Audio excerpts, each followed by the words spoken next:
Are you coping with life or are you dealing with it? It's two very specific ways of dealing with our everyday challenges and situations in life. Having a coping mechanism is something that you and I both use because whatever it is that you're experiencing in life, you're so overwhelmed by it, you don't know how to process it. You don't know how to address the fear. You don't know how to break down that challenge so that you can actually get from where you are in life to where you want to be. So using coping mechanisms is a way to deal. In this video, you're going to learn what is a coping mechanism, why do we use it. We're going to clearly identify some of the things that happen or we experience in life that bring about us being so overwhelmed or so filled with stress and anxiety that we're choosing to use coping mechanisms to deal with the situation instead of just solving it.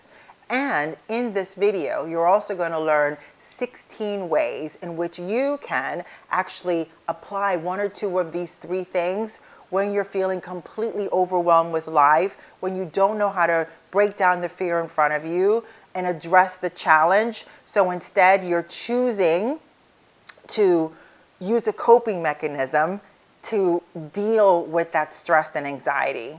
Instead, through this video, you're going to learn how to go, oh my gosh, I'm completely stressed and anxious. This is the reason why I'm stressed and anxious.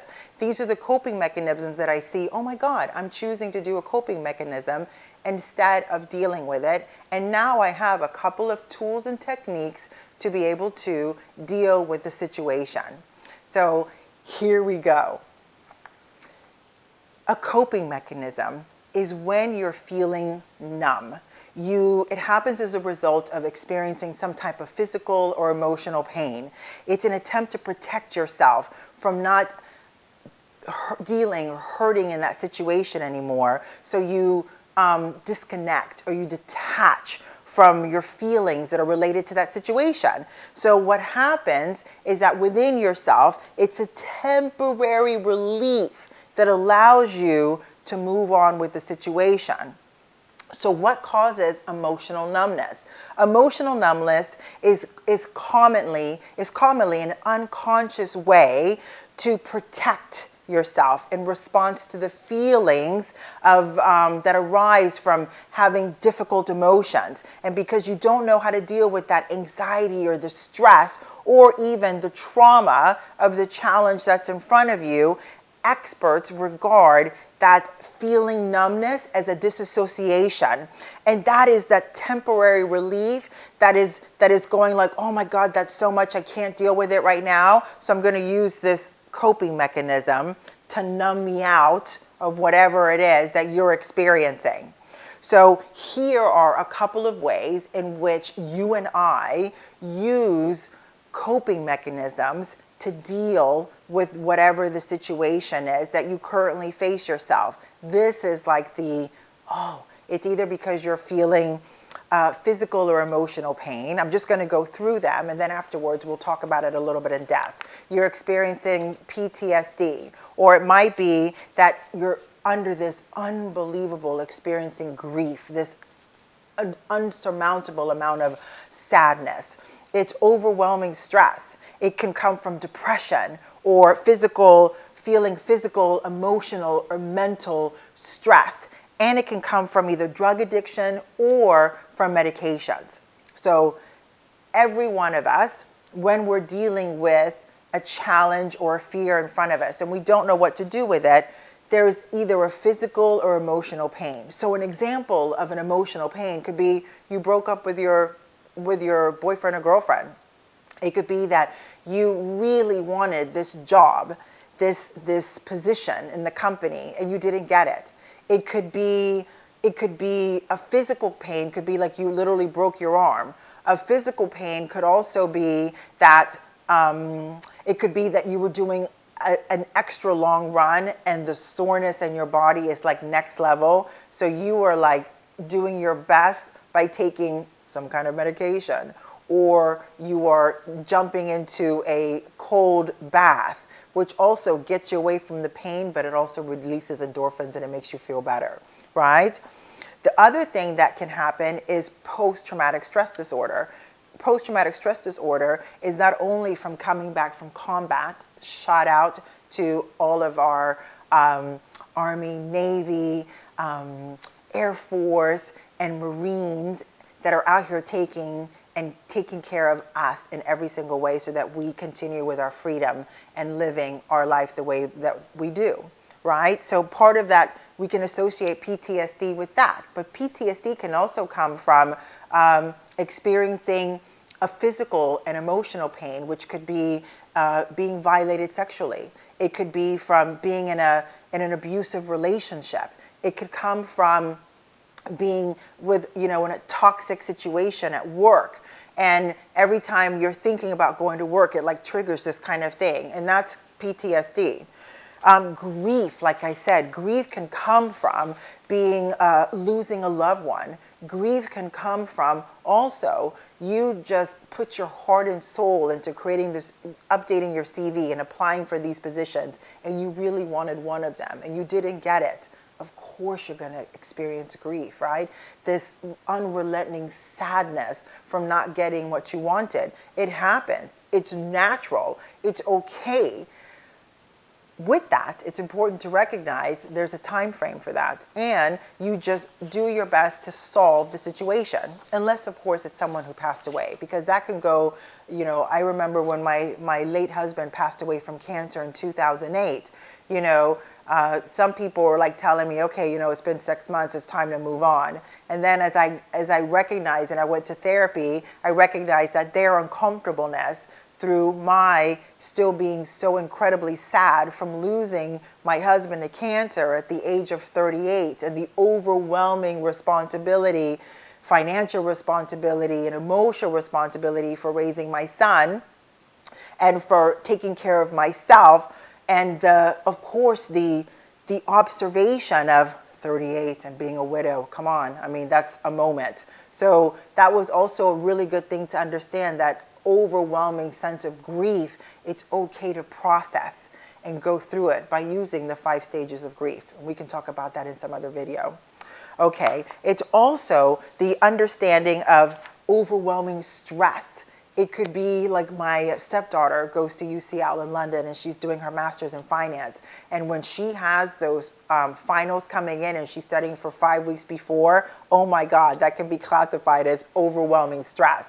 Overwhelming stress could also be that you are getting ready to travel and you have a deadline before you leave to go to Mallorca for 5 days, and it's overwhelming stress. That happens. It could also be with a situation that you're dealing in life and you don't know what to do with it. It could be that you're dealing with a hard conversation with your husband, your spouse, your children. Those all elicit incredible stressful situations which bombard our brain with overwhelming stress. Depression is also a side effect of not dealing with the situation, because stress turns into anxiety, and anxiety is when something's going on but we're going, no, I don't know. And then that anxiety gets bigger and bigger and bigger, and when we're anxious, like when you're stressed, all of your neurons in your body are going, oh my God, there's something here. Are you going to check this out and solve it? And then when we choose not to deal with whatever it is that's in front of us, then that turns into anxiety. And when that anxiety, it has all of the bells in your body going, oh my goodness, are you going to deal with this? Because now you're so incredibly overwhelmed with the situation and the symptoms of not dealing with that situation. Then you become so overwhelmed and you become so tapped out from all the little synapses in your body going boom, boom, boom. Are you dealing with this? Then it's like that, the depression it's an overload on the body. And that's when you disconnect from your everyday experiences for 2 or 3 weeks, right? Because there's a situation in front of you that you can't deal with. You don't know how to break it down and you don't know how to deal with it. And you're so overwhelmed that you can't really process it. Yes, I recognize there are some people that have like addictive personalities, or that they have situations where they might need medication in order to be able to treat depression, but that really is a small percentage. Most of the cases that we deal with depression you could be a side effect from taking medications. It could be being in a prolonged relationship where you see that it's going nowhere and you don't want to get out, but you know that you need to go out. And of course, it's going to elicit depression within you, right?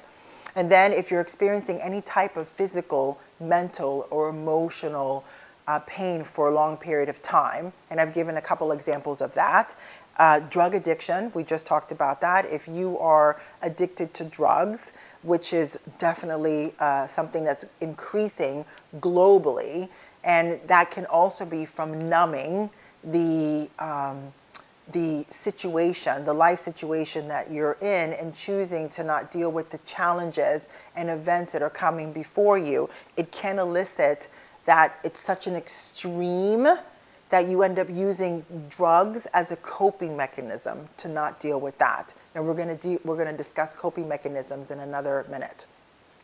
And then it could be medical or health issues. So when you have, for example, you've lost a limb, and due to medical reasons, that of course is going to be a situation why you're going to be so overwhelmed with your life existence.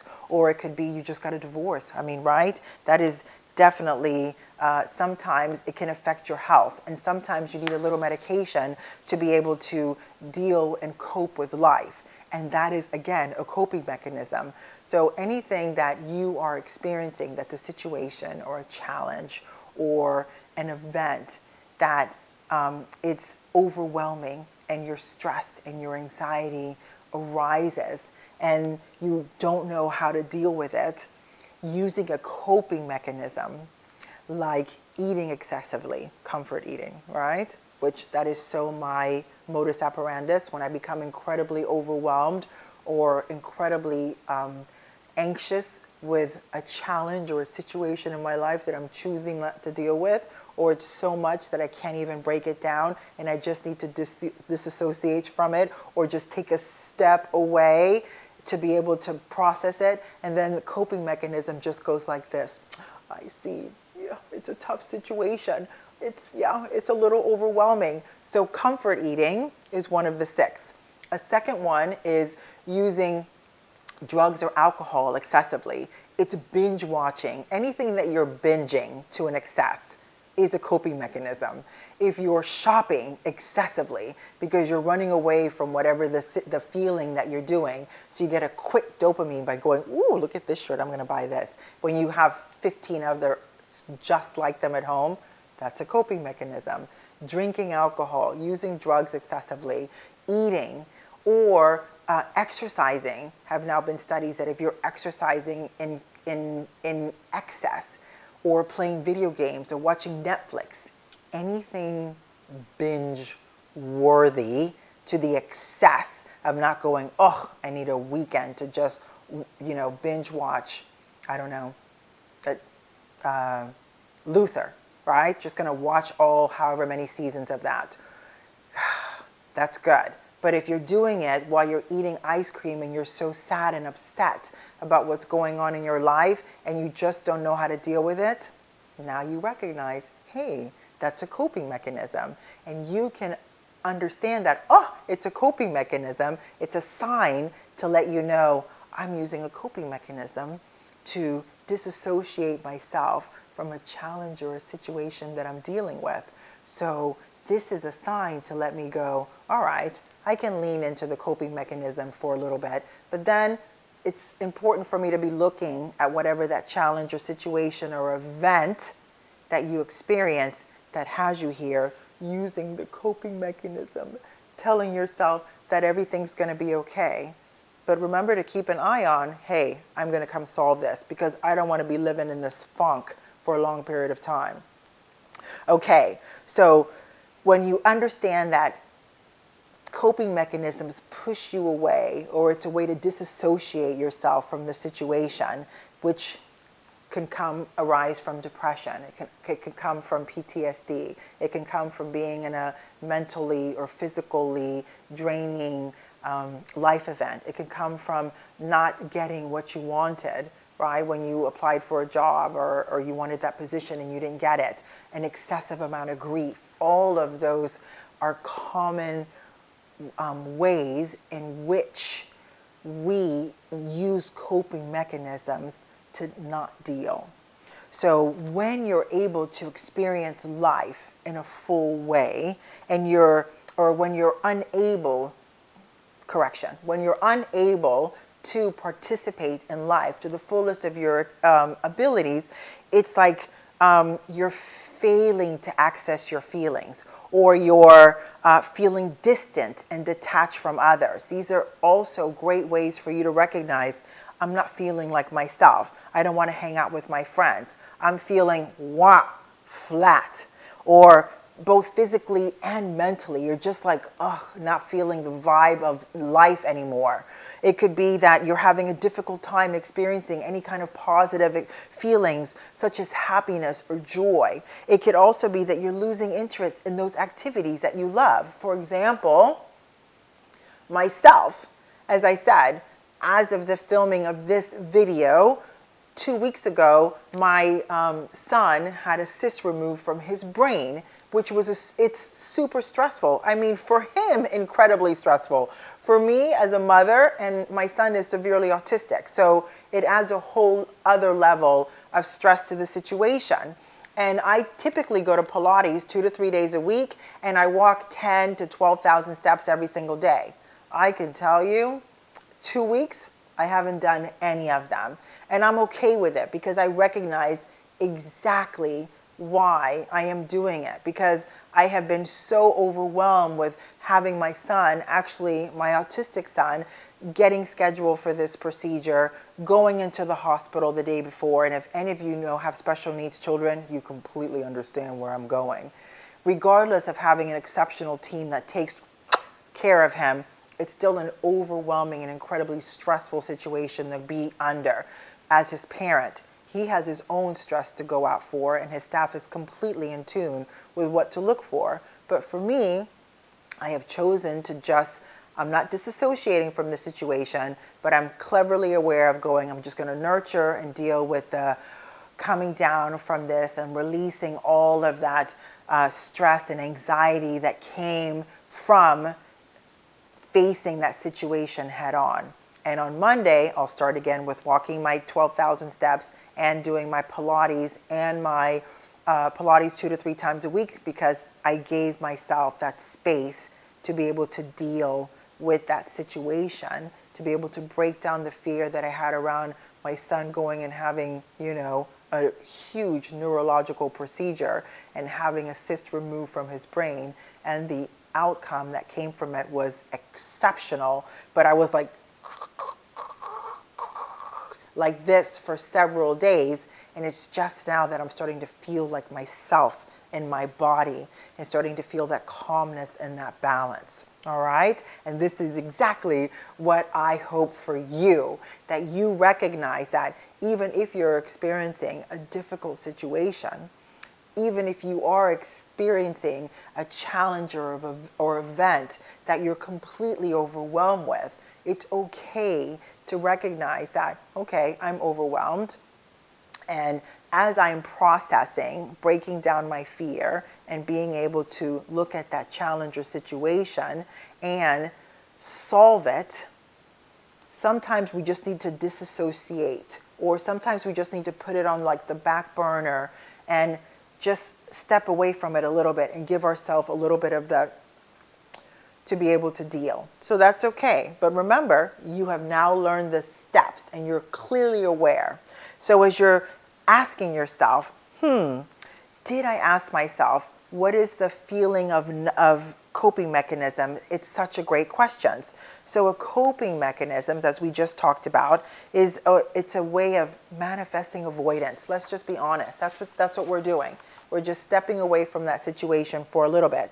So when we're using coping mechanisms to manifest the numbing, that also includes those behaviors that distract us from dealing with it. So now that you've learned what the coping behavior is and you recognize that it prevents you from dealing with that situation, now you're going to learn the top 16 ways in which you can stop numbing your emotions, increase your awareness, and begin healing by helping yourself notice, hey, what do I do in order to be able to address the situation? right? So the first one is practice mindfulness and meditation and increase your awareness around your emotions.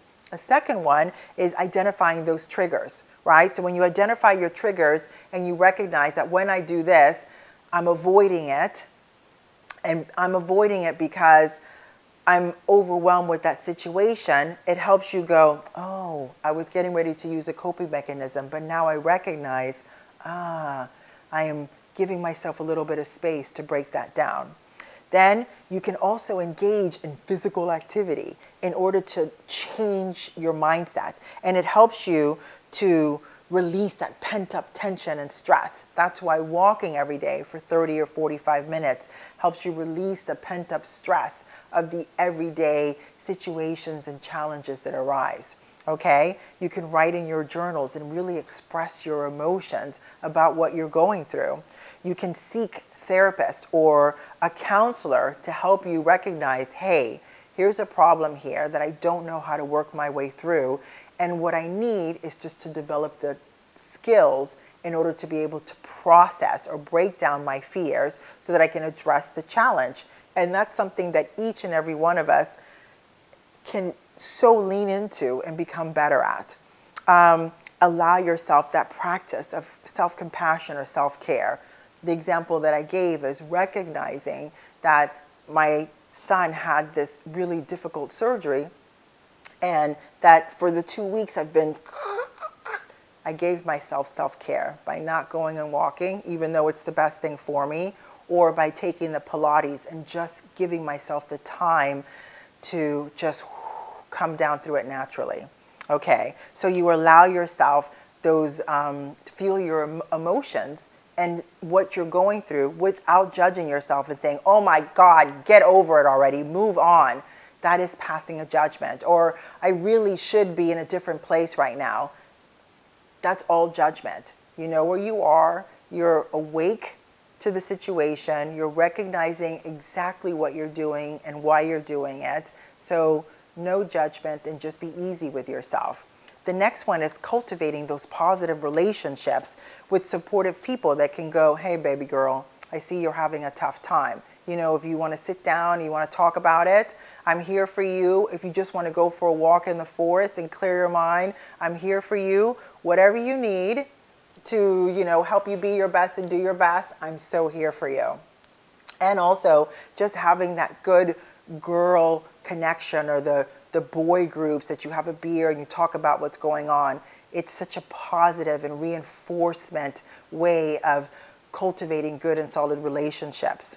You can also engage in creative practices. What I've been doing is I've been filming, I've been blogging, I have been taking care of my clients, and I have been painting a little bit, and all those things always make me feel good. You can also set healthy boundaries to protect your emotional well-being. So if someone's coming at you projecting their own expectations of how you should be dealing with your situation, you could be like, you know, I can hear what you're saying, and right now this is what I'm choosing to do with myself. That's a solid boundary. And you didn't have to be rude or mean. Identify the challenging negative behaviors or thought patterns that are contributing to your emotional numbing. When we recognize why we do the things that we do, it helps us clearly and concisely see the path through to be able to get us from where we are to where we want to be. So when you can recognize that circumstances create thoughts, thoughts create emotions and feelings, and emotions and feelings create action behavior, it's a positive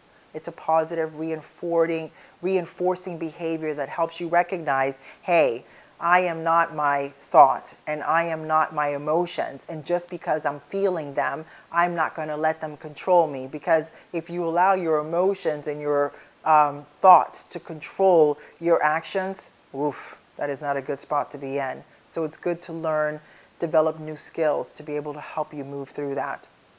Also, engage in activities that bring you happiness and joy. Number 16 is to seek professional help.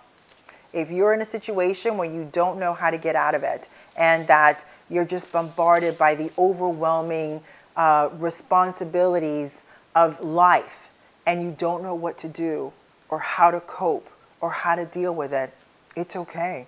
There's so many of us that don't know how to break down the fear when it becomes so big that we can't see a path through. Breaking down that fear is a skill. Understanding what that challenge is and breaking down the challenge into small actionable steps that will always allow you to get from where you are to where you want to be. These are skills. And life is about skill mastery. So don't be so hard on yourself and don't be so judgmental and tell yourself and speak such negative things about you. Because you know what? It's just a mastery of a skill. It's just like, look at it like making scrambled eggs. If you've never made scrambled eggs before and somebody puts you in the kitchen and they go, here, make me scrambled eggs. It's a pretty stressful situation to be in the most simplest form. So when you can look at it, life, when there is a challenge or situation or an event that has you feeling a certain kind of way and you don't know what to do about it, recognize it's just a skill. And if you don't know how to do it, find someone, a life coach like myself. This is what I do. I help you be able to break down challenges, address your fears, and always be in a position where you can get from where you are to where you want to be, to live a life with grace, confidence, and integrity. Because everything that I talk about in this channel is about being robust and flexible. And the only way that we become robust, which is vital or strong, is to experience stuff and work your way through it and get to the other side. That is how we cultivate being robust. And the more you do that, where you can address a challenge or a situation, break down the fear, look at the challenge and go, oh, this is what I need to do. That's what I need to do to get me from here to there. And these are the actionable steps that I'm going to take over and over and over again. That's how you learn to become more flexible in life and become more focused on, okay, this is just a pattern. This is the plug and play that I put into this, and this is going to help me get through it. It's just a skill. I trust that this video help you, one, recognize what is numbing, what is a coping mechanism, where does it come from, and now you have 16 ways in which help you recognize within yourself, this is what I can do in order to not get stuck in a situation, because I know that you are applying this every single day. And if you don't, it's okay, because you're learning it and it's sinking in. And before you know it, you're going to be using all of the tools that you're learning here on my channel to help you always live your life with grace, confidence, and integrity, and be robust and flexible in everything you do. Every Thursday, I drop a new video. On Wednesdays, I drop a blog every single Wednesday regarding to the video or whatever the topic is for the week. And you can always contact me at hello@vanessaleecurley.com. You can go to my website, vanessaleecurley.com, or you can find me on my social media platforms. On Instagram, it's @wordsbyvanessa. On Facebook, it's vanessaleecurley.com. I trust that everything will go well in your week, and I look forward to seeing you in the next one.